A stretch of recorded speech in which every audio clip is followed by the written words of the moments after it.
Jehovah Saves. Over the course of the last several months, we have worked our way through Paul's letter to the Galatians. It was a rich study, and I hope a compelling study. It taught us about God's grace over against man's efforts. Galatians was a seminal book in the mind of Martin Luther and other reformers in their quest to reform and eventually pull away from the works-based system of the Roman Catholic Church. Over the course of our trip, we got to go to Germany, and we got to go to Wartburg Castle, where Luther translated the Bible from Greek into German in 10 weeks. If you do the math, that's 3 chapters a day, every day, of a 10-week period of time, nonstop, not taking Saturdays and Sundays off. Just an amazing feat. We got to go to Worms, where Luther stood before the Diet of Worms and said, "Here I stand, I can do no other. God help me." The whole country is celebrating the 500th anniversary of the Reformation, because in 1517, that's the year that Luther walked to the front door of his church and nailed an announcement to the front door of the church. And it was the 95 Theses. And the 95 Theses said there's some things wrong in our church, and we need to our church at that time was the Catholic Church. He was a Catholic priest. There's some things that need to change. And all of that was based upon his reading of Galatians and Romans. And he started seeing some things about the grace of God and the fact that salvation is by grace, not by works.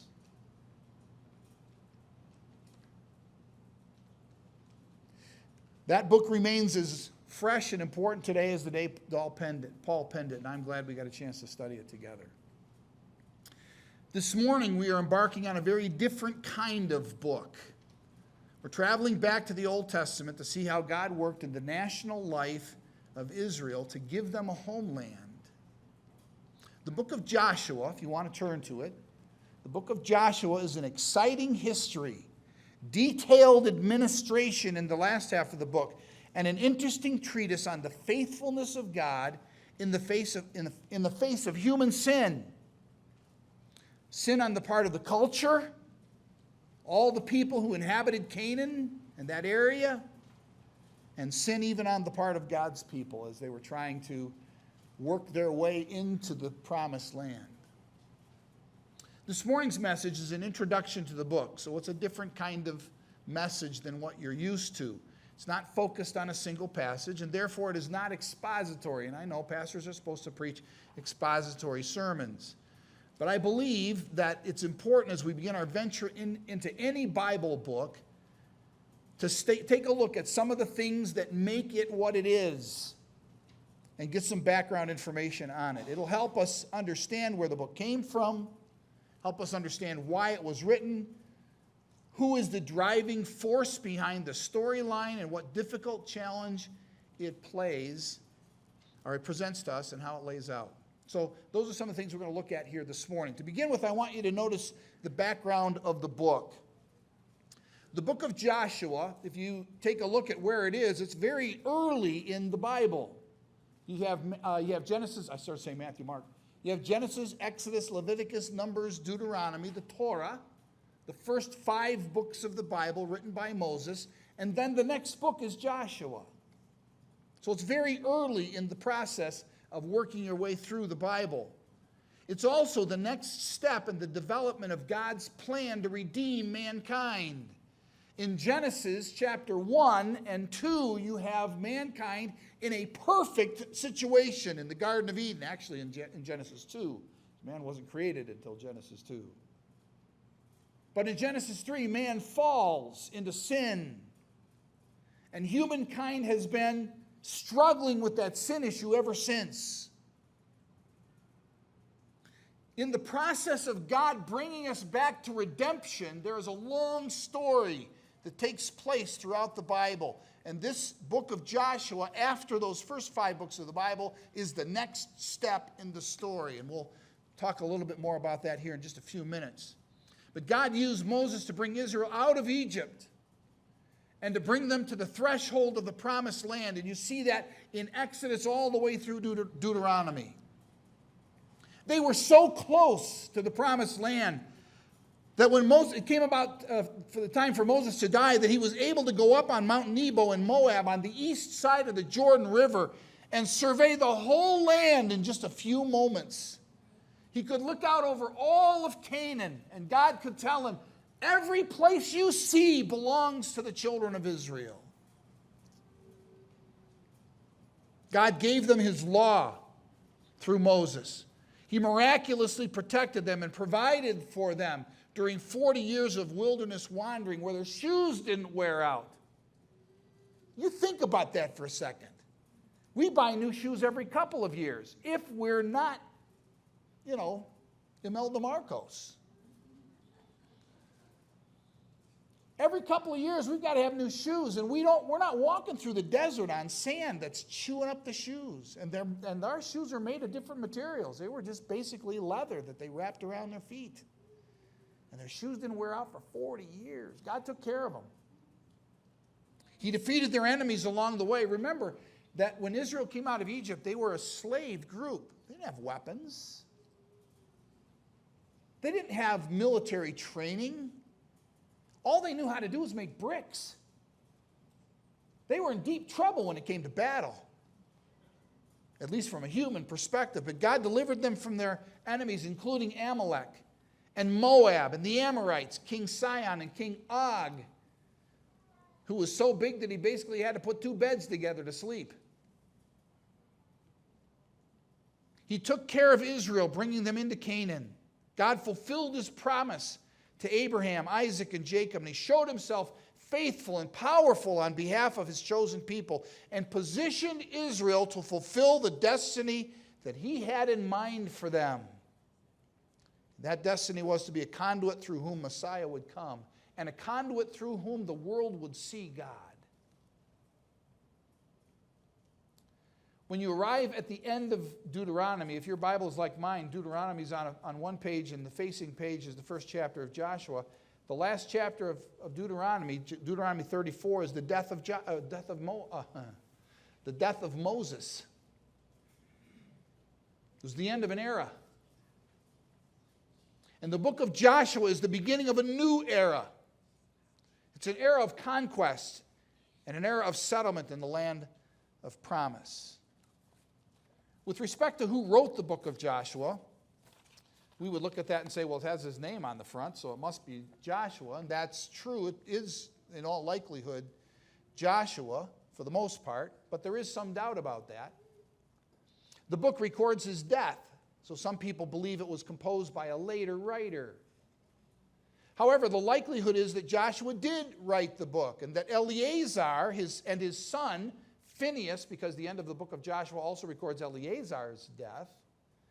But the Eleazar and Phinehas, Israel's priests, completed the book after Joshua had passed away, right in the last chapter or so. The reason we say that Joshua was probably the author is because the writer appears to have been an eyewitness to the events. That would fit with Joshua. It is based on detailed descriptions of what took place, something that a later writer might have a difficult time putting in there, but a writer at the time would not. The details were occurring as he was writing these things. He also used the first-person pronouns with respect to things that were taking place in the life of Joshua. That indicates that he was the writer. And he also notes that Rahab was still alive at the time of the composition, chapter 6 and verse 25. And all of that fits with Joshua as the author. So for our purposes, we're going to note this as Joshua being the writer of the book. We're going to refer to him as the writer of the book as we work our way through it. The book was likely written between 1350 and 1400 years before Christ. That would make this book somewhere in the neighborhood of 3,400 years old. It was written a while ago. Now, unbelieving liberal scholars argue for a later date of composition for a number of reasons. One of them is that they place the time of the Exodus as later. And they place the time of Joshua as even later than it would have been if Joshua wrote, because they don't think Joshua wrote it. Instead, they say other people wrote it. And they have all kinds of different reasons why they come up with this. The bottom line reason is they don't believe that the Bible is accurate. That's the bottom line. And therefore, they place these things as later. But we're going to accept the conservative estimate between 1350 and 1400 BC, assuming that the Exodus occurred in the mid-1400s BC. All right, that's a little bit of background. Let's get to the central character of the book. That person is Joshua. From beginning to end, he is right in the middle of everything that's going on in this book. I researched a number of different places. I'm just going to share some things that came out of William MacDonald's Believer's Bible commentary with respect to the person of Joshua. His name originally was Hoshea. And Moses changed that name from Hoshea to Joshua. It doesn't sound like a big change, but there is a change in meaning here. The meaning of Joshua is Jehovah Saves. That's why we've entitled the message, Jehovah Saves. And while it's doubtful that Moses understood everything connected to that one act of changing his name, it's likely that what Moses was thinking is, Jehovah saves us from Egypt. Excuse me. But the name Joshua in Hebrew is the same as Jesus in Greek. And so Moses was actually prophesying as he changed the name of Joshua from Hoshea to Joshua. Jehovah saves. He was thinking of Joshua. The Holy Spirit was thinking a lot farther down the road and thinking of Jesus himself. We'll talk a little bit more about that here in just a minute. He was from the tribe of Ephraim, and he was Moses' personal assistant and personally trained by Moses. He was a warrior from his early days in the wilderness. You find Joshua as a leader of battle all the way back in Exodus chapter 17. The only combat leader, the only combat general Israel had known since they left Egypt. You say, what about Moses? Moses was kind of the president of the company, right? Joshua was the general. He was the one that led Israel out into battle, while Moses stood on the side of the hill. Sorry about that. Stood on the side of the hill with his hands up. And you had Aaron and Hur holding his hands up. Joshua was the one doing the fighting with the people. He was also a godly man. Exodus 33 verse 11 tells us that he constantly attended the tent of meeting, the tent of the Lord. When Moses went to Mount Sinai, he alone went to the top of Mount Sinai, but one other person accompanied him up onto the mountain, and that one other person, thank you, Pastor, that one other person was Joshua. You think about that for a second. Out of all the nation, only one other person was allowed to go with Moses part of the way up, and that person was Joshua. When the spies went from Kadesh Barnea into the promised land,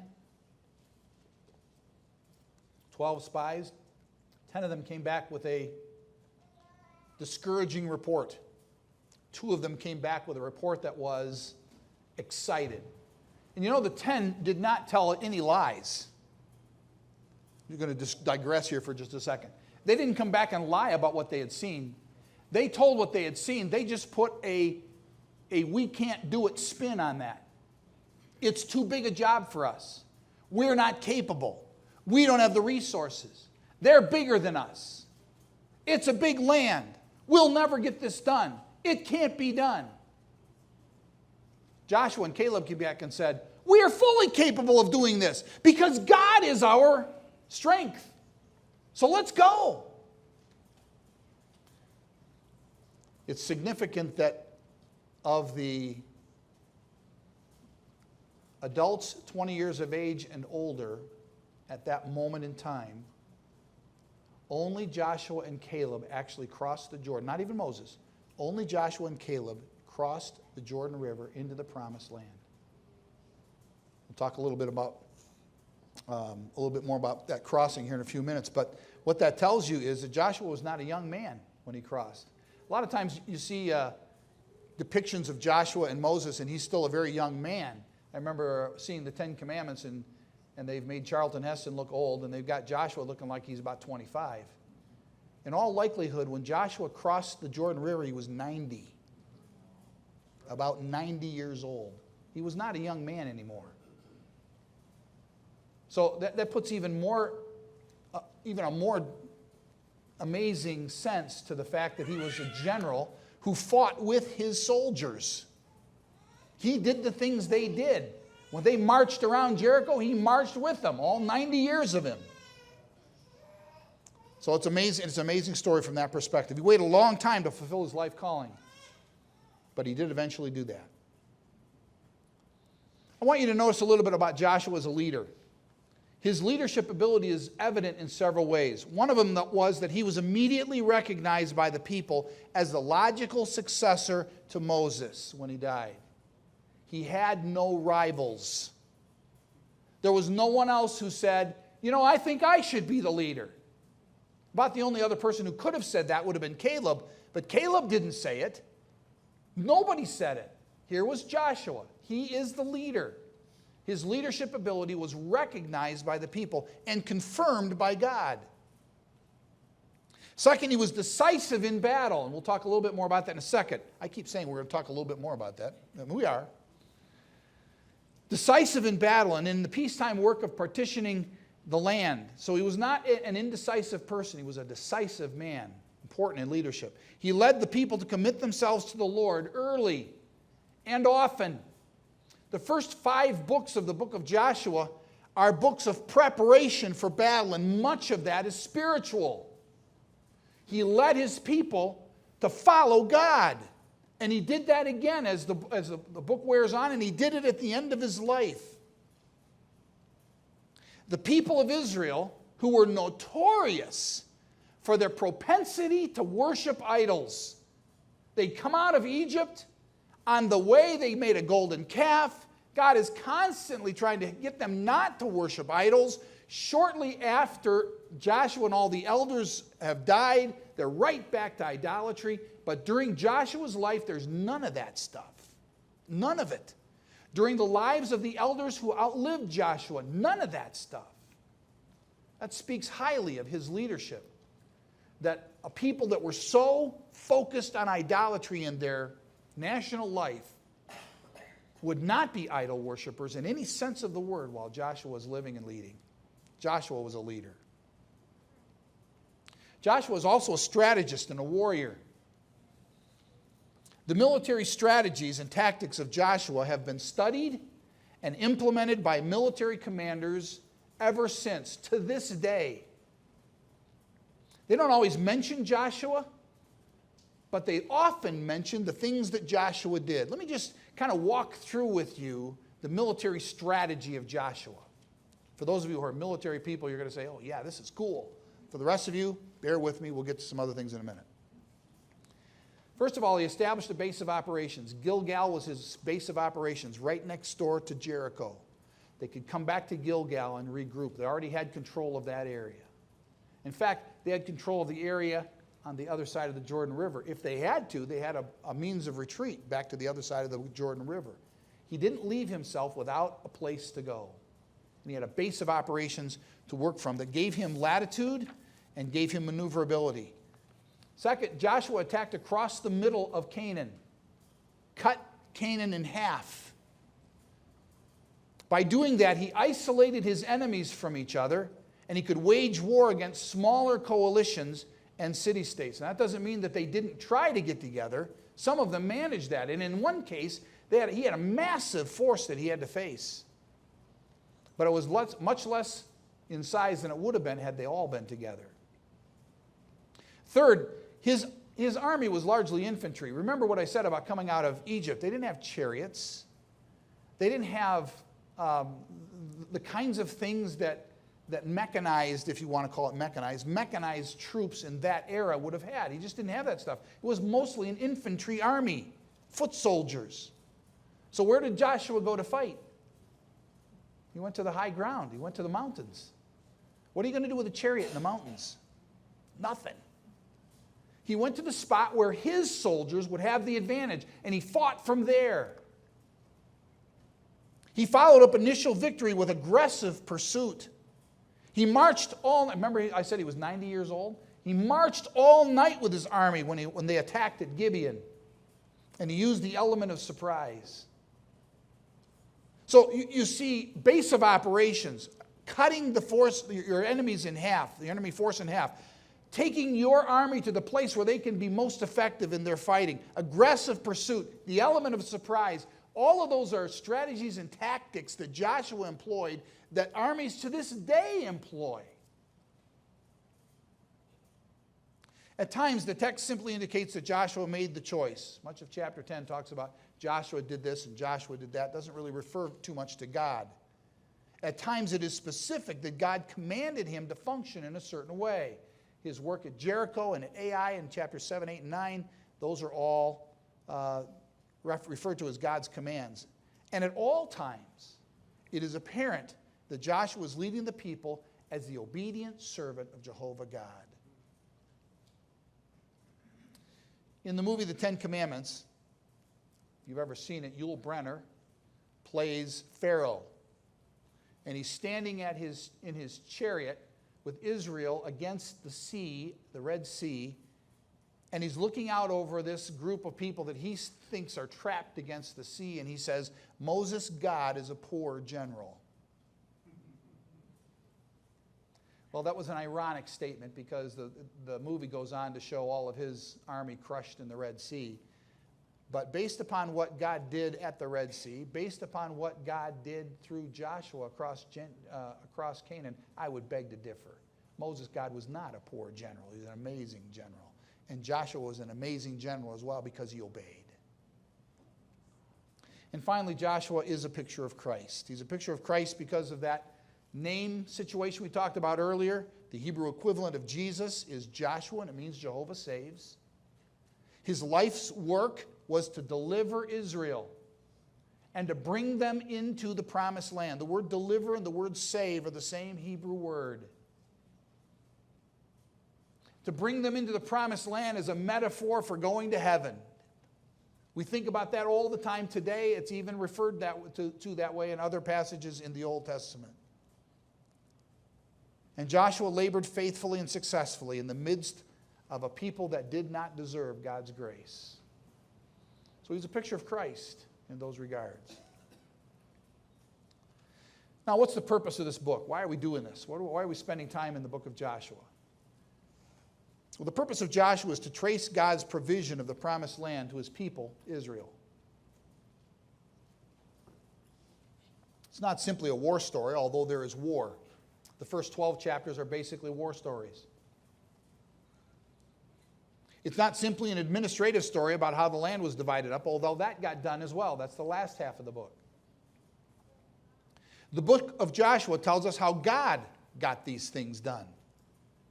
He was the one who coordinated Israel's victories. He was the one who kept his promise to Abraham to bring the people in. He was the one who loved Israel and brought the nation to the place of rest in spite of her often faithless conduct. The book is called Joshua, but it is really about how God accomplished his purpose through Joshua. But you know, that's all well and good, but so what? 3,400 years ago. It's a bunch of people who are crossing a river and beating their opponents and living in their cities when they're done. So what? What difference does that make to us today? Well, the promised land is much more than simply a place to live. It is the place of worship. Once Israel arrived in the land, they set up the tabernacle. Once David became king, he brought the tabernacle to Jerusalem. Once Solomon became king, he turned the tabernacle into a temple. And it has been the central place of worship for Israel ever since. It is the center of divine government, that is Jerusalem.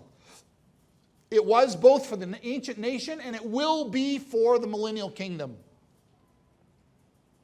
It would be the place of yearly atonement and the eventual place of permanent atonement on Calvary.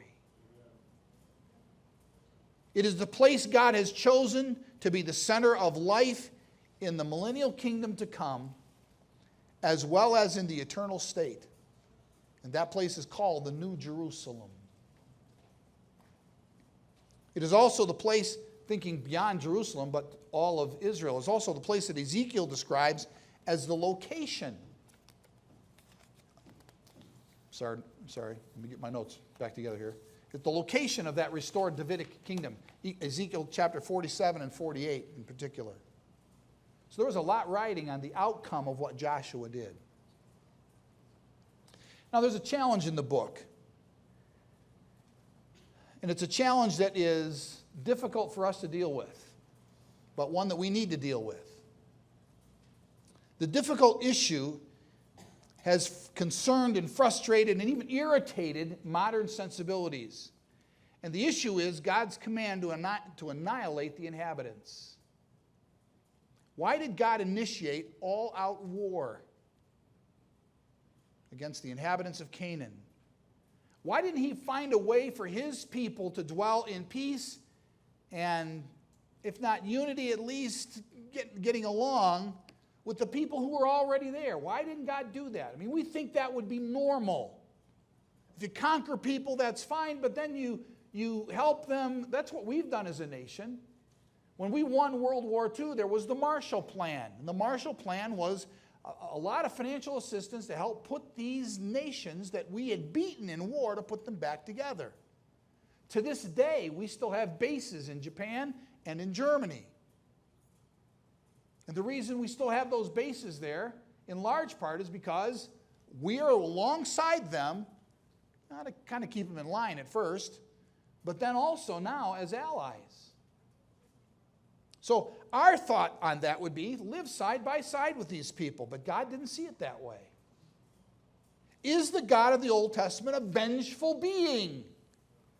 And is the God of the Old Testament different than the God of the New Testament, who is a loving being? Did God somehow grow up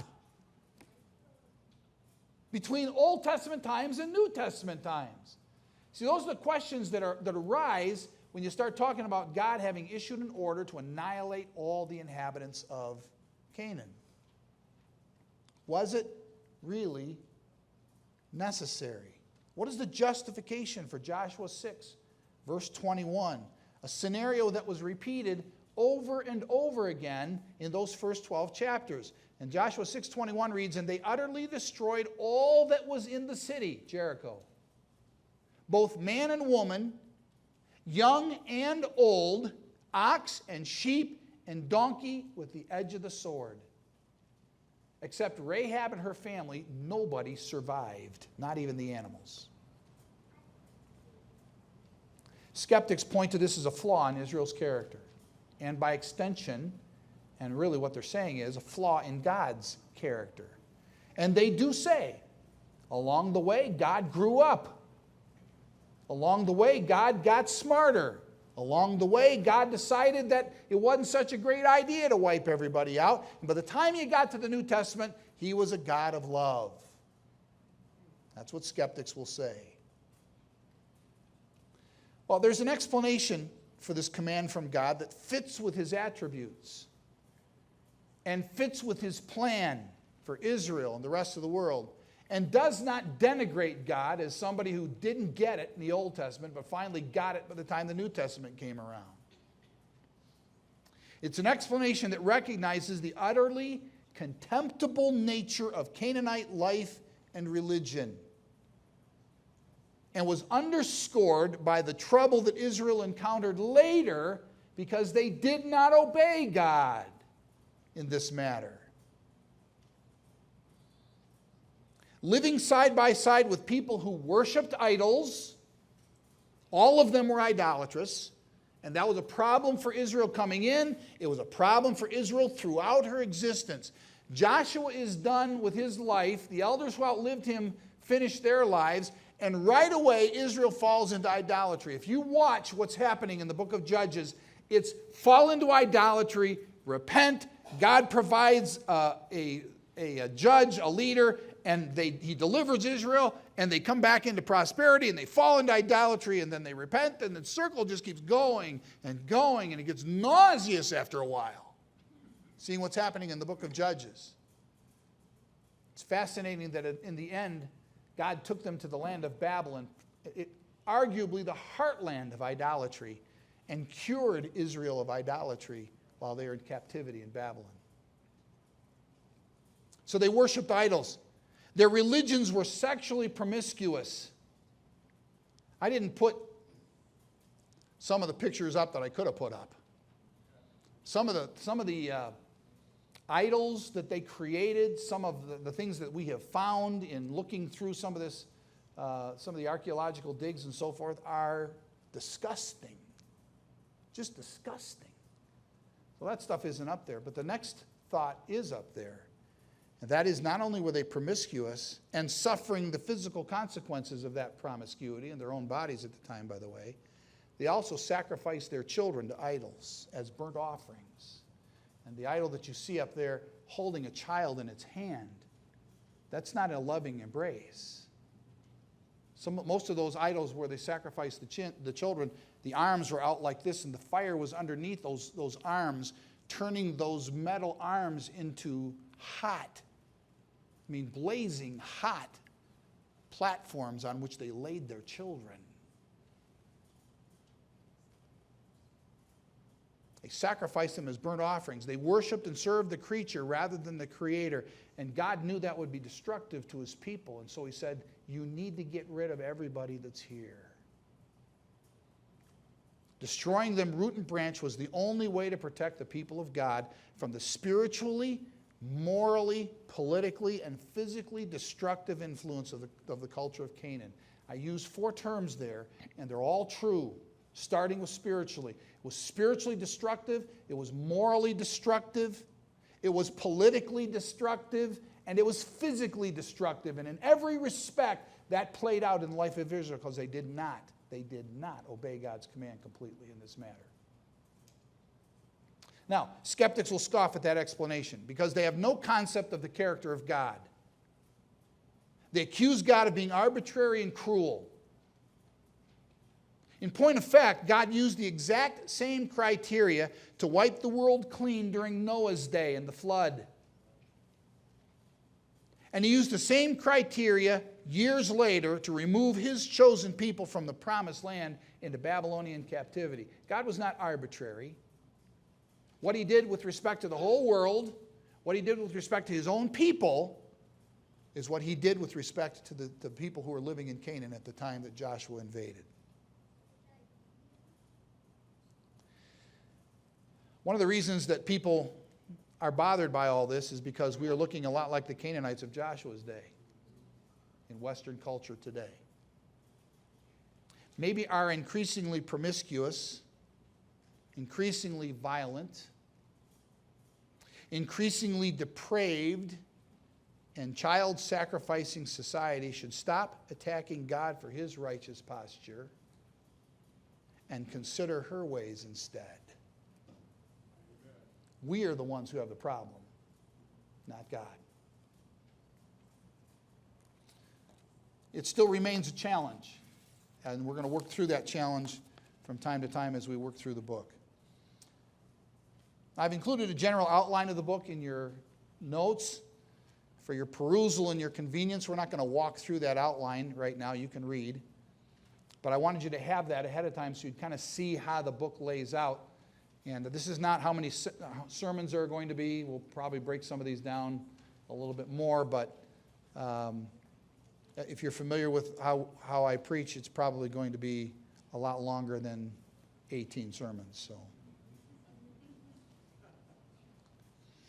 Joshua is pivotal in the story of the Bible. We can learn a lot about God. We can learn a lot about our relationship with God. We can learn about what He considers important and about how He was setting the stage for Messiah from the pages of this 3,400-year-old book. We have a guest speaker next Sunday, so we won't begin Joshua 1 next week. We'll wait a week and we'll start it on August 27th.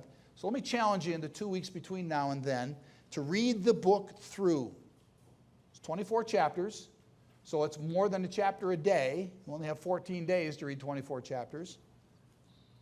But it doesn't take that long. Particularly the first half of it reads fast because it's a story. It's a story of conquest, and it's all these things that are happening. It's like reading a novel.